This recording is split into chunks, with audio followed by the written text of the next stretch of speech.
right, welcome back to the Rink Hockey Podcast. I'm here with Jordan and Donny, and today we're going to break down both of our Eastern Conference Finals, both in the East and the West. We'll give a nice little outlook for the Stanley Cup Final. Stanley Cup Final starts on Tuesday, as we're recording this on Sunday, so we've had a couple days to decompress on the series. We'll start with the West here, boys. We had Vegas and Colorado. And I don't think anyone saw the sweep coming, especially by Vegas. Maybe some people thought Colorado. Donny, let's start off with your thoughts on this one. What did you think of this? Yeah, I think like you mentioned there, Dante, I don't think anyone really saw this kind of quick series coming. I think if anyone had Vegas winning the series, it was most likely in 6 or 7, just with Colorado's depth down the middle. President's Trophies winners, what we saw from them this year. I thought the major turning point, well, multiple turning points that happened in the series, but obviously the Cale Makar injury was a really big one. It does sound like they rushed him back into game action just to kind of get him back there as a presence, even if he wasn't 100%, he wasn't at his game, not skating as well as he probably could have been. But if Colorado had absolutely any chance of winning this series, I think the one moment you have to look at is that game 3 where they built that 3-0 lead. Vegas clawed back from 3-0 down, got 3 straight goals, end up winning that game 5-3. And at that point, with those empty netters being a 3-0 series lead, we know that the statistical probabilities of teams coming back from 3-0, you kind of knew Colorado was cooked. I think maybe some people would have thought they might have won 1 or 2 games to at least push this series a little bit longer, but credit on Vegas, man. I think just from coaching, system, structure, top down, they really took it to a very good, solid, talented hockey team, and were able to kind of step on the throat as a metaphor here when they had to get it closed out. I think biggest thing for Vegas for me this year is we talk about Carter Hart and how well he's been playing. That was kind of the main key X factor for me was the goaltending difference. Avalanche used both Blackwood and Wedgwood throughout the series, and it felt like every game Carter Hart was just very solid behind their 5 skaters, gave them a chance to win every night. So Vegas moves on. Yeah, I agree with you on that. The goaltending was definitely like the main point in this series where you saw it turn. I thought Carter Hart has gotten better throughout these whole playoffs. He was shaky in the first round against Utah. I didn't think he was that great. I was like, they're not going to go far with this Carter Hart. He was much better against Anaheim, and he's even better against Colorado. I don't know why Colorado didn't go to Blackwood earlier. All season, you've kind of been 2 number 1 goalies. This guy has been splitting for the most part, and then you decide to ride Wedgwood, who clearly didn't have it. And then Blackwood finally got in. I thought he actually looked decent. I think Makar not playing, Dante, I think you and I both kind of said that we thought Vegas would win if Makar couldn't play for a while because the original report was game 5. Ultimately came back game 3. It was already too late. He was skating in that game 2 warm-up. I don't know why at home you don't put him out on the ice. He is able to skate. Yeah, he's not 100%. He's not going to be 100% through the whole series. It's the playoffs. You can pick your spots way better at home. Start him in better situations. Start him in the O-zone against not as good of lines. Just protect him more. That was a big question to me. And then it just going into that series, Colorado had 17 guys that had scored goals, and their depth just went away. You didn't see them at all. Yeah, they really struggled there. Just for reference, Donny, you and Jordan both had Vegas winning the series. Donny, you had them in 7. Jordan, you had them in 6. I was the only idiot that picked Colorado in 6. We recorded that after game 1, I think, though, right? So that's, yeah, that while was game context 2 was there. going on, basically. Like we had after game 1, while game 2 was going on, and you guys hit the nail on the fucking head for me. I think here, the goaltending difference was massive. Even when Colorado had any type of momentum whatsoever, Carter Hart was there to stop it. The save percentage overall, the average for him was .944 that series, whereas Colorado's overall team save percentage was .865. That's just not good enough. And we talked about it a little bit with Edmonton, how once again they don't have a goalie, and now we're looking at Colorado who made a great move at the deadline for Kadri, but now you're also wondering, like, should they maybe get away from this, for lack of better terms, 2A, 2B situation kind of thing and go for the solid number one? You know what I mean? It's just where do you find that? Well, I think this offseason is going to be a pretty decent goalie market, I think, to be honest. Like, if I'm Minnesota, I'm shopping one of their goalies for sure. I think you have to at this point. Or if But go after Bobrovsky at this point. Bobrovsky's going to probably look for agency, I think. I don't think there's been any reports of those guys coming together on any type of terms right now. But yeah, the other thing, too, is power play percentage. Over the 4 games, Colorado is at 10% on the power play. That is Colorado's power play has been bad all season. Like, it was bad all season. And with all those guys there, it's unbelievable that it wasn't good, right? And then you take out Cale Makar, like you said, well, with his injury. And I think we all commented about it in our group chat there. The power play difference when Cale Makar is running it as opposed to someone else running it was night and day. They look so disoriented without Makar on the point running their power play. And then injured obviously comes in and does that. I'm sure Colorado was dealing with quite a few injuries. I know Makar's a big one. McKinnon got hurt towards the end there. I don't know if he was previously having an injury up until that point. But just all around, like Donovan said, credit to Vegas. They played their game this whole series. They did not back down from Colorado's speed. I'm just looking at some of the speed graphics here. The amount of short burst speed, the amount of over distance speed, all Colorado's favor for the series. But Vegas just found a way to clog that neutral zone. They have a great system. And like Donny, like you're saying, credit to the coach. John Tortorella, man, comes in for this Vegas team late in the year. I know we all scratched our heads about it, but clearly it's working for them. I don't know what the record is with them, but I'm pretty sure it was massively in the positive, right? I think they went on a tear at the end of the year, right? Yeah. So credit where credit's due. At the end of the day, great job for Vegas moving on to their Stanley Cup Final again. I know some people are really pissed off with an expansion team being this successful at the beginning of their franchise, but I think Donnie, me and you mentioned it one night there. Give credit to that GM over there. When he sees an opportunity to get someone, he goes and gets it. He doesn't care what the price is. They're cutthroat. Like, they'll go and do anything to try and make the team better, which you have to give them a hand for, right? Like, I would love for my team to do that. Yeah, which you can do when you have this kind of success with trades and bringing superstars over to your team, right?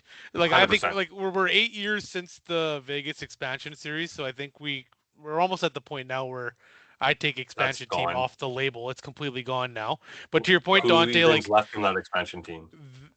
Nobody. Like Marchessault was one of the last ones, right? William or Jonathan Marchessault there. Yeah, Carlson's the only one I can think of off the top of my head. But to your point, Dante, like it's actually super insane to me how much success this Vegas team has had in acquiring their key building blocks via trade, right? Yeah. If you look at how many of their current roster, like key players are draft and develop, it's almost zero. So to your point, Jordan, you get a Jack Eichel, you get a Mitch Marner, you get a even going Noah back, Hannafin, Max Pacioretty, Noah Hannafin, Rasmus Anderson.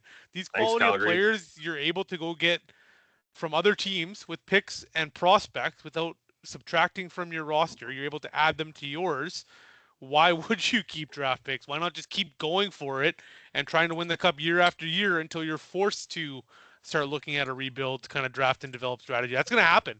We understand the NHL cycle and windows to win are a really big thing in the NHL cycle. Player careers are obviously at a cap. Well, kind of related to that, but just on Colorado there, Dante. So I think there's some real potential here on that team to see some significant surgery on their team. I think like you obviously have Makar on the back end. Devon Taves is locked in long term. He took a step back this year in terms of production. I know he's tagged as Makar's partner, but he's also 32 years old. They got Sam Malinsky, who's a 27-year-old defenseman, smaller in size. The only real big physical defenseman they have is Josh Manson, who's now turning 35 this year. So he's also getting up there in age. And then they have Brent Burns, Brett Kulak, and this Nick Blankenberg, who we saw in a few games with Makar out, all UFAs end of this offseason. So they could be in the market, I think, for a big free agent defenseman. I think they'd be looking at one more physical guy to add to this kind of bottom 4D. And then I'm like, to your point with Cale Makar out on the power play, like if you're Colorado, I would try to go get some kind of 1B or 2A offensive minded D that can run your second power play unit or fill in when Makar is out, right? I don't think Devon Taves impressed us in that role. He's kind of a guy you He can looked pass the bad. puck to and he'll pass it to someone else. But And like as you far said, as his that age is good enough. as far as that dynamic offensive ability, I think that's another hole they could look at filling on the back end. Yeah. No shot I- threat from him at all, right? No. Like you're not worried about it. No, their outlook. I mean, like Donny said, like they'll have some big changes probably on their blue line just based on age and based on trade availability or signings. But up front, I don't know what their contract situation is. Kadri have another year, I think, right? We talked about Kadri has three more years, three So more at up front, 5.6. I don't have it looked at. You have it in front of you, Donny? Yeah. How are they looking up front? What's going on with their?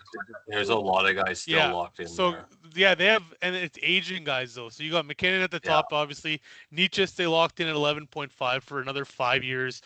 Brock Nelson has 2 more years at 7.5. I think they ride that out. He's been pretty bad since coming over. Like, he didn't do anything last year for them. What do you have, 3 points in the playoffs this year? Like, that's just not good enough. That contract's an anchor. So I think he moves down your lineup to 3-4C eventually, with the cap going up 7.5 is manageable. I think Landeskog, 3 more years at 7 million. Nichushkin, who I think he missed some games in this series, or he missed game 4 for sure. He has 6.1 for 4 more years. Dante, you mentioned Kadri at 5.6 for 3 more years. So yeah, their second and third line centers are 35 and 34.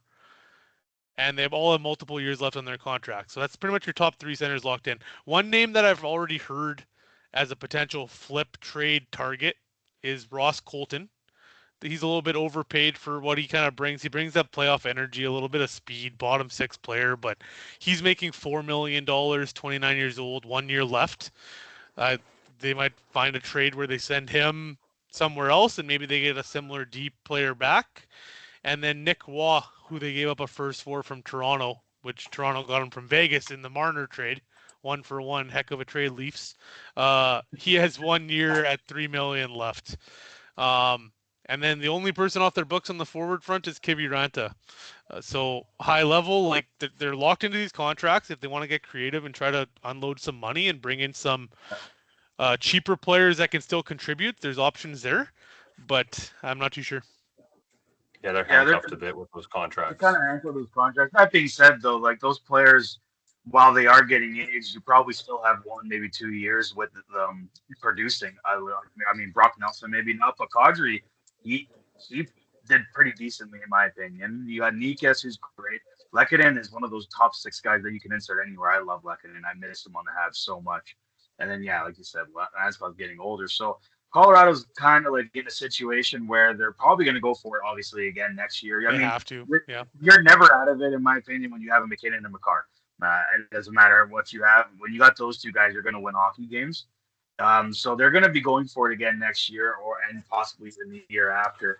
So like you said, Donnie, they're probably either going to be looking at maybe trying to push some guys towards a trade to try to flip and get some more depth guys that still contribute, or look at maybe some free agents. I don't know how much cap space do they actually have there, Donnie, if you have that. Yeah, if they're gonna shake up their roster, though, like if they're gonna shake up their roster, that's gonna be a lot of work to try and really make it work with the money and contracts, right? Like a lot of guys locked up. It's gonna have to be players in for players out. So that makes it a lot more difficult nowadays in the NHL to make those trades. Yeah, and then my feeling in goal, I think they just come back with Blackwood. I think Wedgwood still has a year left as a backup, but they have Blackwood locked in for 4 more seasons at 5.25, which is cap going up, very affordable. I think if we see any, I wasn't in early. I think if we see any changes on this team this year, this offseason, it'll be on the D side.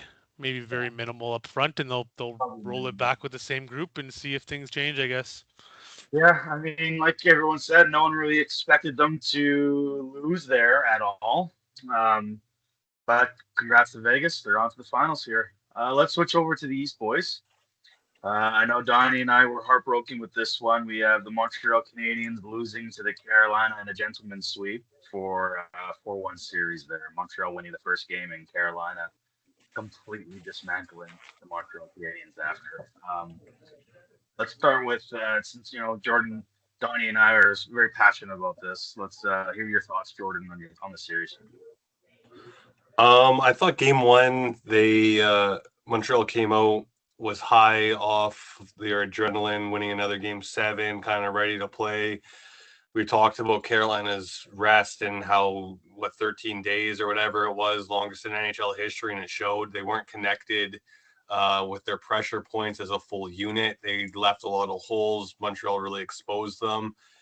And you're watching game one, and you're like, man, if this is the team that we're going to be playing, Montreal's going to be in a good spot here. Dobich was playing good. And then after that, I thought game 2 was going to be a lot more of what you saw throughout the series, more back and forth. Carolina kind of putting the pressure points on them. They kind of know how to pressure. They move their feet well. They keep skating you into the ground. Montreal made some mistakes in that one, but I thought it was a close game. Dobich kept them in it. Obviously, overtime, right? Like, I thought it was back and forth. Montreal definitely had their chances to win. But then as the series went on, so to the next game, Montreal felt like they got tired. Their legs weren't there. They were skating in quicksand all the time, weren't making fast decisions. What I said early, like on the predictions, was Montreal's defensemen had to move the puck and move it quick to be effective against Carolina because of their pressure rate, and they stopped doing that after the second game, I thought, and just got hemmed in. And it felt like Carolina at times were playing with 6, 7, maybe even 8 guys on the ice. You just couldn't do anything against their forecheck. And even when Montreal did have time, their players thought they were pressured and panicked and shot the puck away because they thought there was someone on them. It definitely paid a price to them. They didn't have their legs anymore, and you really saw it the final 2 games as they kind of got dog walked, unfortunately. Those games weren't close. It didn't ever feel close after that. That's the most. I was talking to Donny about this. That's the most like disappointing part about it, I think, probably for Habs fans. It's a great season, right? 2 game 7s. You get to this point with your playoff team. You get invaluable playoff experience. Taking Tampa, very experienced team there, an up and coming Buffalo, completely different style team, to a game 7, winning both of them. And then you come into Carolina tired, but you just, as a fan, wish that even the last game maybe was closer, tighter, felt like you had a chance, just doesn't leave a sour taste in your mouth. But ultimately, I thought the season for Montreal was great. I think a lot of our season now is going to get a little overshadowed with this series, which is quite unfortunate. Agreed. Because the stepping stones that this team took this year were next to none. They were they're amazing from what we had from the previous year. And while we can all, look at this series, and yes, we're obviously disappointed. The youngest team in the league made it to the Eastern Conference Final. That's something to be proud of. There is still holes in our lineup. Every Montreal Canadiens fan knows there's holes in this lineup still, and there are positions that need to be met, and not little holes, pretty massive holes, like as the second center kind of thing. I know Donnie mentioned to me the biggest thing about this playoff run that really surprised Donnie and us was Dobech. He really stepped forward and showed that he can be not only a starting goaltender in this league, but a goaltender that we can depend on in very important games. Up until this Carolina series, maybe correct me if I'm wrong, but he was undefeated after a loss in the playoffs up until Carolina going into it. Yeah. And he was lights out for us in those situations. Donnie, before I get you there, just one more thing I wanted to say. I never like making excuses for this team, but everyone gets banged up, and it sounds like the Montreal Canadiens, the list of injuries was quite long and extensive as well, which I think not only is not an excuse, but I think that's a little bit of something that Kent Hughes and Jeff Gordon have to work on maybe this offseason on getting us some bigger size guys in those holes that we have, to maybe take away from the fact that Donnie, me and you watched very intently sometimes too. Lane Hudson getting absolutely killed whenever possible from the Carolina Hurricanes. They didn't let the guy. He couldn't breathe. He was hit so often, so hard, and it sounds like he had a massive shoulder injury there. Donnie, what did you think?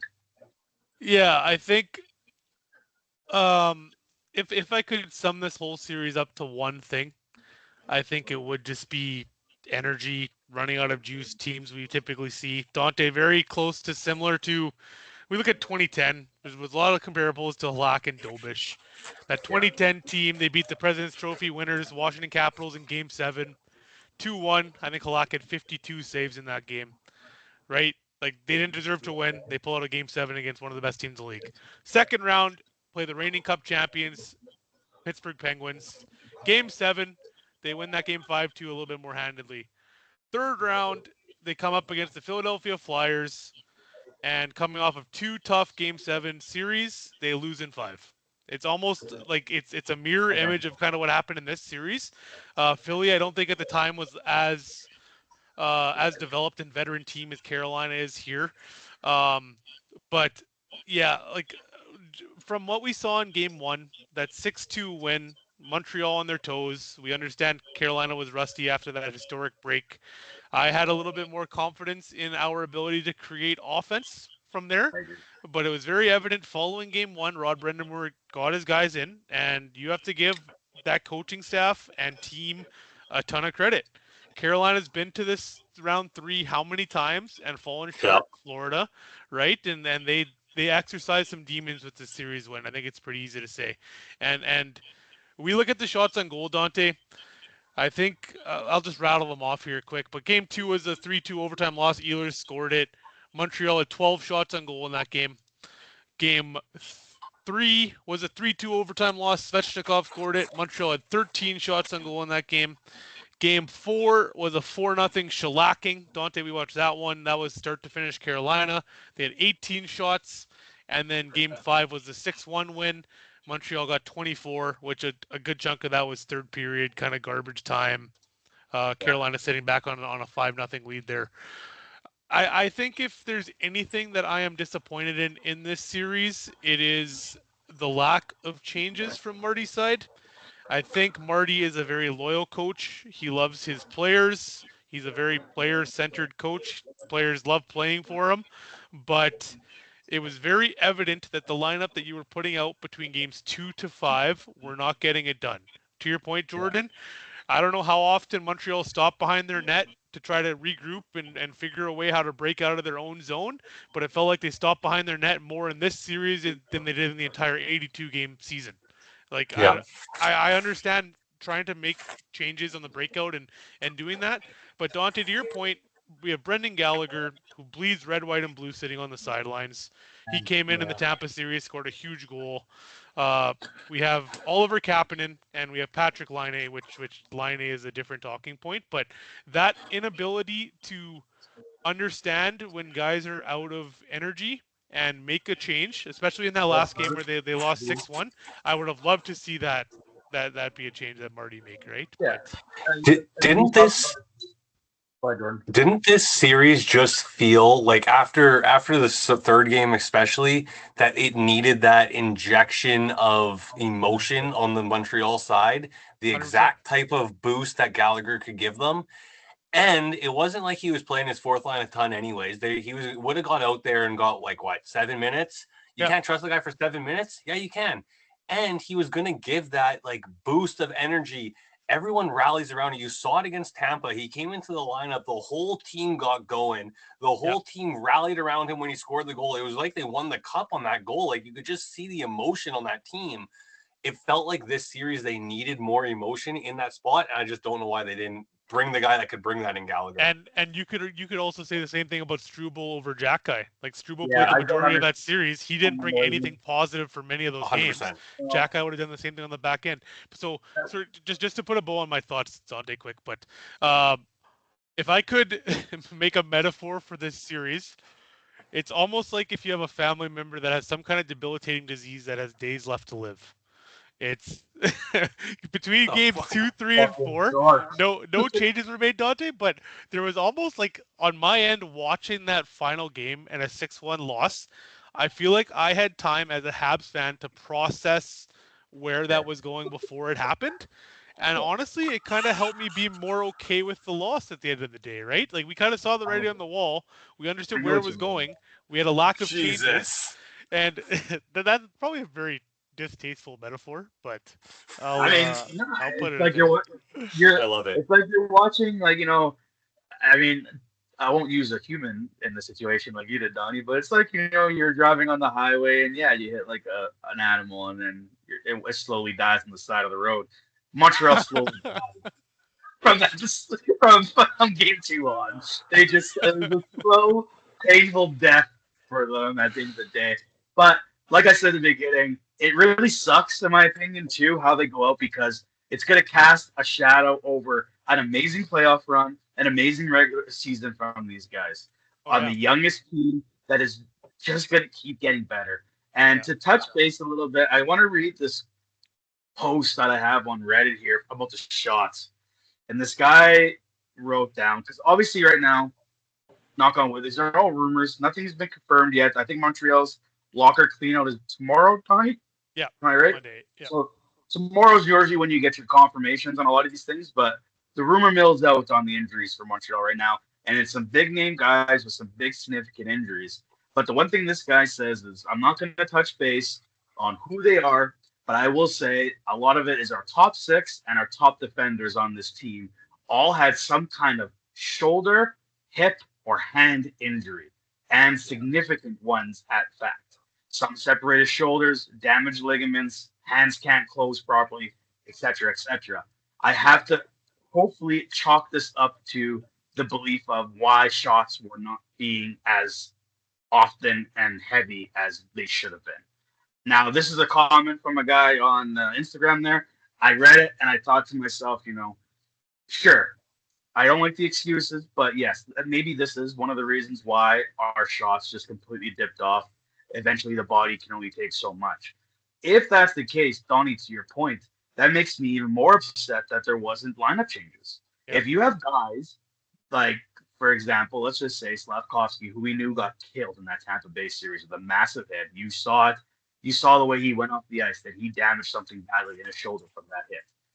If you have a guy like that who can no longer properly execute a shot, one of the most basic aspects of the game, why are you not? I understand he's a top line player, but you have to make a change at that point for me. I love seeing the fight for hockey players that stay in the game and fight, but eventually you're just hurting your team. I know this has been a topic for a long, long time. I just look at that, and if that truly is the case, I really wish that we could have seen, like Donnie, like you mentioned, or Jordan, like you mentioned, like a Gallagher come in. The Struble Jack guy debate, don't get me started. I don't think Struble provides anything for this team. I hope he's gone ASAP. But even we had black aces on this team. We had other players on this team that could have been brought in. And Donnie, like you mentioned, Line A is a completely different discussion. But hell, if you want a freaking shots, he's one of the guys to put in the game. The guy doesn't do anything else but shoot the damn puck. You know what I mean? But overall, you can't be upset with Yeah. the season as a Habs fan. We will go into a more depth outlook on the Montreal Canadiens, as they are primary, Donnie and mine primary team. We're going to do a full season breakdown of just the Montreal Canadiens and the outlook on them. But the future is very bright for Montreal, folks. Get ready for a team that's going to fight all the time. I just want to touch on one thing that I've heard a few times, and that's some people saying that Montreal didn't deserve to be there. That's horseshit. They said, oh, well, they played a Tampa team that's old and slow. Tampa was projected to be one of the Cup favorites going into the playoffs. They took them to the absolute brim, went to Game 7, and maybe they didn't deserve to win that Game 7. They deserved to win Game 6. They were able to pull it out. They pretty much flip-flopped. They were able to move on. Then people said they shouldn't have beat Buffalo because Buffalo didn't have goaltending. The biggest part of hockey end of playoffs is who is the better goaltender. It's not Montreal's problem that they couldn't Buffalo couldn't find a guy that can make a save for them in a big moment. Yeah. Montreal has to play the teams that were put in front of them, which going into the playoffs were two teams people thought had a chance at winning the cup. So to say that they didn't belong there is an absolute joke and taking a lot away from what this team accomplished. My favorite part of all of that is the fans that just look at those 2-game-7s, the one where Montreal had 9 shots against Tampa and then got heavily outplayed against Buffalo, and they act like that represented the entire series, and not like 100%. Montreal was the best team in games 1-6 in both of those series. And then also I just want to shout out our friends, the Ottawa Senators fans, Dante. I've seen a ton of tweets out there. A ton of tweets out there talking about how they gave Carolina the best series out of anyone's Carolina's played so far. Win a game. That was the true Eastern Conference Final, is what they were saying. Meanwhile, they got swept 4-0. They just, we'll always hear those kind of things. Zero freaking points. Exactly. It's laughable. Listen, we are the only teams that give Carolina a loss so far these playoffs, okay? Whether we got dominated the next 4 games or not, we beat that team while everyone else got swept. And the famous line that I saw commented quite often is, when you're in a game and you're getting heavily outplayed in any way whatsoever, good teams find a way to win. And Montreal did that in both Game 7 in Tampa and Game 7 in Buffalo. Good teams find a way to win. And those 2 games alone for me is what makes me so excited for the future of the Montreal Canadiens, is they not only found a way to win as the youngest bloody team in the NHL right now, but they didn't quit. Sure, we can talk about Carolina till we're blue in the face on how it ended, but it is what it is. Like I said, we'll go into a full depth breakdown of the Habs going forward. Let's touch base on this Stanley Cup Final here quickly. I laugh because a lot of these pages on Instagram, Facebook, they all had the options for what the Stanley Cup Final could be. And every single post I saw called the Vegas versus Carolina the Who Gives a Fuck award for the Stanley Cup Final. And it's funny because I truly do think this might be one of the lowest viewing Stanley Cup Finals, but I still think it's going to be entertaining hockey. And as a Montreal Canadiens fan, we did have a lot of support from some Maple Leaf fans, but they were so annoying these playoffs. I just want to say, man, I hope Marner wins a cup, and I want him to even bring it and shove it all in their faces. The fan base and the Ottawa fan base, like Donny mentioned, annoyed the hell out of me. Looking at this outlook here, you have a team of Vegas who I think you guys can give your thoughts on this after. I think Vegas has better star power on their team, but Carolina has, like Donny said, a team by committee. They all buy into the system that Brendan Moore has placed in front of them. That 2-2-1 forecheck is absolutely fucking deadly. Even in the Montreal series, I didn't know who the hell Eric Robinson was, but man, that fourth line was fire for them. He played unreal. Stan Coven was a huge accusation for them. He really stole that series as well. And then you look at the Vegas Golden Knights, and they have some big firepower too. Don't shrug on them at all. Marner is looking like he's a possible Conn Smythe winner in the end of this. We'll give our predictions on who wins the series at the end here. So let's start with Donny. What do you think Vegas needs to do to beat Carolina? I think Vegas needs to obviously break out effectively after watching Montreal fail to do that for 4 straight games, which I don't think they have problems with. They have some pretty good puck moving D, starting with Shea Theodore. They have Hannafin, Rasmus Anderson back there. I like Vegas's D-core a lot in terms of both size, physicality, the ability to defend off the rush. I think Vegas's D-core is a very strong point for them in this series, and with Carter Hart, kind of Jordan, to your point earlier, with how well he's improved every series of the way, I think they have the edge in goaltending as well. Dante, we talked about how bad Freddie Anderson has looked the entire series, even though Montreal only had 10 to 14 shots on goal in those last 4 games. There were times in those games he was looking behind him, wasn't tracking rebounds, a bit scrambly. I think Vegas plays a very similar style, maybe a little bit less ferocious on the forecheck than what Carolina does. But I also think Vegas, to your point, has the star power that Carolina does not have that when you're in a tight checking game where both teams aren't creating a lot of offense, Vegas has the guys, the dogs that can go and create it themselves and get goals when it matters. With Eichel, Marner, Dorofeyev's having a ridiculous playoffs. So as far as prediction goes, I think Carolina's going to do great, but I'm going to take Vegas in 7 to win the cup here. Yeah. Dante, I think you kind of touched on it that Carolina plays their system like to a T. They know what they want to do, but I think Vegas is also like that. I think these are the two teams actually in the playoffs that pretty much play their system how they want to play, and they're just going to ram it down your throat and make sure it works. So it's going to be a battle of will on who breaks. I think a big turning point here is Carter Hart's the better goalie, but I'm going to give Carolina some flowers here with how well they block shots. And Vegas does a great job of it too. You saw it in the Colorado series, but Carolina does a good job of blocking shots and helping out Anderson. Against Montreal, I didn't think Anderson was very good compared to the previous two series. But when he wasn't playing good, they weren't letting Montreal shoot a lot. I know you guys said your guys weren't shooting, but it also comes down to getting chances and guys getting sticks in the lanes and stuff like that, right? Like, Carolina does a very good job of playing good defensively. I think Keandre Miller has moved over from the Rangers to Carolina and has been probably their best defenseman on this run. I think he's been unbelievable. He plays that style that they want to play there. And then they roll their four lines so effectively, give everyone equal ice time. They pretty much see their top three lines as all first lines, which is interesting. And they don't really just rely on your top guys. I think Carolina definitely has a pathway to win here. It's ultimately comes down to, does the style that they play with the high pressure and put a ton of shots on net, even if they're not high danger shots, just put a ton of pucks on net and go to the net, and hopefully eventually you can crash home and get a rebound and put one in. Is that going to work against Vegas? I think it'll be more effective than Colorado was. I think that their pressure is going to give Vegas some problems.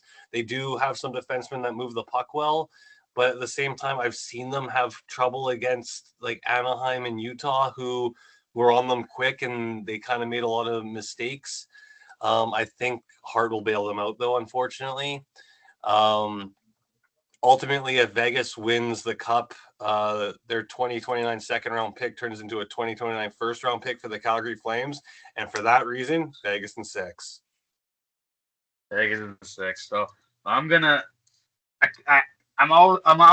pick Vegas as well. We're all in the Vegas train here, it seems. I just want to, you guys basically touch base on how these teams play.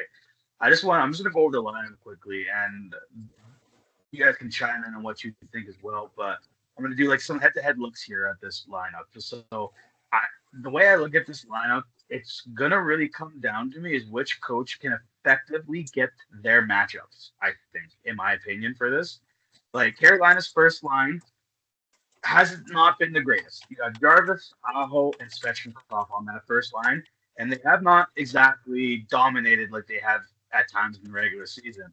Whereas Barbashev, Eichel, and Dorofeyev have completely taken over games and won them on their own so far.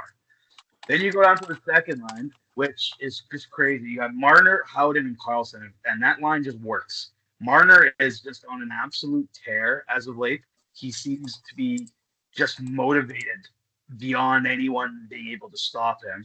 But Carolina has it's a younger line with Stankoven and Blake, and then a veteran in Taylor Hall, who have been pretty consistent. I think, too, the third line, in my opinion here, like, just because we played Carolina, the either Stahl and Martin Hook line did give us some troubles at times. But you look at Vegas, and they got Hurdle and Mark Stone in the third line. Both of these teams are so evenly spaced out in how they've structured their lineups and their lines. Yeah. The only real advantage I think Carolina has here in the forward core, in my opinion, is line 4. Is Carrier, Jankowski, and Robinson. They were stellar against the Habs. They really came alive, and they took care of business. Whereas Cole Smith, Nick Dowd, and Keegan Colasar play more of a fourth-line role, like typical fourth-line role. That's how Dowd's been solid for them, but outside that. But so overall, you look at these forward cores, they're very depth spaced out. I do think, like Donny mentioned earlier, the star power is on Vegas.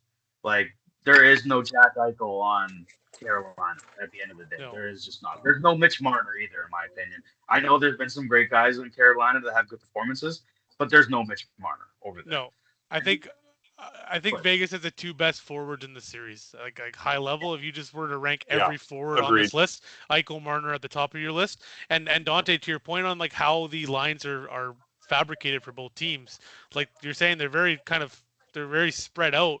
They have Hurdle on the third line in Vegas, and you have Ehlers on your third line in Carolina. Like I'm also curious to see which team blinks first. Like if you're kind of playing stalemate hockey in the first few games, where offense isn't being created, Carolina, they're not able to get their offense going with their lineup. Do you start seeing line shuffles? Do you see Ehlers moving up to that top line with Svechnikov, Aho, Jarvis moving down? That Hall, Stankoven, Blake line has been their best line in the playoffs, Dante. That entire series against the Habs, they were a complete catalyst for them when the first line was disappearing and kind of invisible. So yeah, like I think it's going to be a chess match from the coaching side. But in the long run, I think the star power takes over and Vegas wins the series. Agreed. That's just my prediction. And like you said, Donnie, who blinks first here? Like, who struggles first? Well, Vegas has struggled already in the playoffs. They've already moved their lines around. They've already had to do that in 2 series, where Carolina arguably has not had to. They haven't truly faced any adversity in these playoffs yet. So who blinks first is going to be a major selling point in this. And if Carolina is the team that's forced to blink first, can they generate something after shaking up what's arguably been 100% for them this whole playoff run? How are they going to deal with adversity this playoff run? Since past years, whenever it's come up, they've kind of folded under the pressure, right? And this year, we'll see in this finals here, but can they deal with that adversity better than in years past? I think that's what it's going to come down to. Yeah. Yeah. Well, like, to sum up my figure too, like the 4 core I'm giving to the Vegas Golden Knights. They have the star power. The defensive pairings, you got Slavin, Chatfield, Miller, Walker, Gostisbehere, Nikishin, and then Vegas has McNabb, Theodore, Hannafin, Anderson, Coughlin, and Korzak. I'm giving the edge on defense strongly to Carolina. I agree with Jordan there. Miller has been just stellar for them, and that's not even to mention that Slavin has been unreal too. He's Also, shout out Jalen Chatfield, man. That guy was an absolute monster in that Habs series. Wasn't even drafted, undrafted defenseman. I think he started with Vancouver in his career and then came over to Carolina. But you just talk about like a player signing with an NHL team and almost being molded into the exact type of defenseman you want that player to become. That's what Rod Brind'Amour done with Jalen Chatfield, and he was very noticeable almost every game, shutting Montreal down that entire series. 100%. And their defense, in my opinion, is just way, way better than Vegas. Vegas does have, I really do like Theodore and Anderson, don't get me wrong. But like Jordan said, will that Vegas core be able to handle the pressure that Carolina's going to throw at them? I know Carolina's defensive core can't handle it. My question mark for Carolina isn't the D core. It's going to be their goaltender, like you mentioned, Donny. Carter Hart is the better goalie over Anderson. Even in the Montreal series, Anderson did not look great. He let in weak goals in that game 1. Which, did he get pulled that game 1? I can't remember. No. He stuck it out. But he let in weak goals that game 1, and then every time Montreal had 4 shots a game, but 2 of those 4 shots, he had no idea where the fucking puck was. He had no idea. He's always looking behind him. He didn't seem into it. I have no confidence in him going into the series. You guys pick Vegas in 7, Donnie, and Jordan in 6. I'm going with Jordan as well. I'm going Vegas in 6. I think Vegas takes the Stanley Cup this year just based on pure star power, and I think Carter Hart steals a very important game in this series. Agreed. At some point in time. And I think that's what's going to be the tipping stone, basically. The tipping point for this team is Carter Hart will steal a game, whereas I don't know anything yet. If you guys are both going Vegas, then I think I'm going to switch my pick to Carolina in 7. And my prediction is Freddie Anderson gets pulled in one of the first few games. They go to Brandon Bussey, and he wins them the cup. Ooh. I'm writing this down. Quickly, for you guys, Conn Smythe winners, 1 for each team. Dante, you got it. One for each team. Well, I'm going Marner 100% for Vegas for two reasons. One, guy's been fucking dominant. Two, I want to see every single Toronto fan's tears stroll down their face when Marner was the issue. Shut the fuck up. And for Carolina, I'm gonna go Stank. I think Stankoven's been such a factor for them. I really, as a Montreal fan, I really wish they had Kokiniemi in this 2C instead of Stankoven. So Stankoven has been deadly for me. Donny? I'm going to go Jack Eichel because I think he has the talent to take over the series that Carolina doesn't have a forward on that level. And then I will go with Stankoven's line mate, Taylor Hall. I think he played a very physical series against Montreal. Dante, I know we didn't like a few of the hits that he laid out on Habs, but he does have that ability to kind of bring a physical presence when needed, when asked of him. And he goes to the dirty areas and bangs home rebounds. I think he had 2 or 3 rebound goals in that series too. So I could see him scoring a clutch overtime goal or even a cup winning goal, playing his kind of power forward almost level of game. Yeah. I did sprinkle some money on Ehlers for the Carolina side, but I think the guy who will win it, if they're going to win that series, is going to be on that top line, and I think it's going to be Svechnikov. I think he has to have a big series for them to win. And then I also sprinkled some money on Eichel because his odds were insanely low.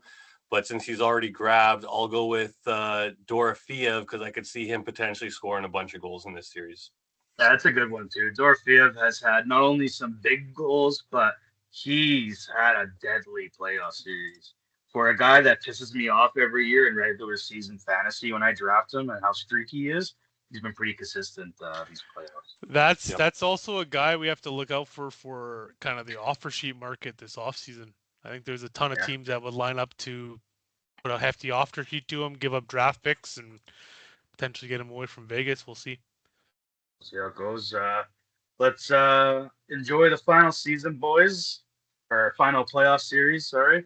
You guys got any final thoughts, Jordan?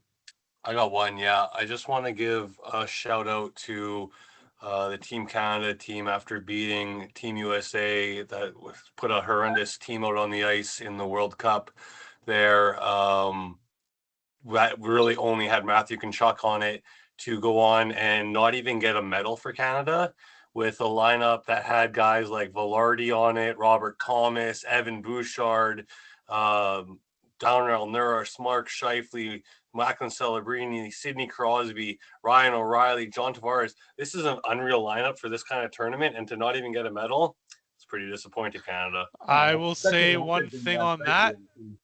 Sorry, Dante.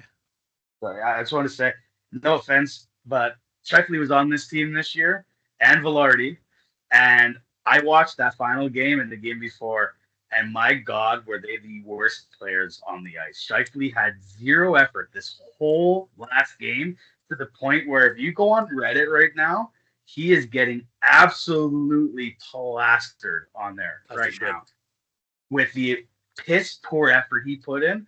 And I mean, Velarde, he had some pretty bad turnovers that led to some goals the previous game. But obviously, there's the reason why Scheifele's not on Team Canada pretty often here, guys. Like, there's clearly an effort issue that Team Canada sees. Donny, sorry, go ahead. Yeah, I will say, I don't think it was a coincidence that Canada did not lose a game until Evan Bouchard went down hurt. Agreed. They were undefeated in that tournament until that dirty headshot by Lindgren there, Ryan Lindgren. By far their best player, probably. Yeah, like defensively. It definitely felt like they had a void following him going down for sure. And then also Dante, last thought for me, but shout out tournament leading scorer Habs legend Sven Andrighetto for the entire tournament for Team Switzerland. Come back to Montreal. I wouldn't go that far. But anyway, we'll find a spot for you, my friend. Yeah, let's sit up beside Gallagher in the press box. Fucking bullshit. Donny, you got any other final thoughts? Are you good? Nope, just that. All right, well, I'll wrap this up with saying we will obviously touch base again. Our next podcast will be about, obviously, the winner of the Stanley Cup. We'll do some winners and losers as well from the playoffs during that point in time. And then throughout the summer here, we'll do some individual podcasts. Mainly the first one will be about Montreal for all of our Montreal viewers, which is one of our heavier markets, obviously. So we will fully break down the roster, what we think they should do, possible free agents, trades, blah, blah, blah, all the above. Thanks, guys, for joining me today. Let's enjoy whatever the Stanley Cup Final turns out to be, even though I know a lot of people just don't give a rat's ass anymore, but let's enjoy it. Thanks, boys, for joining me. Peace. Thank you.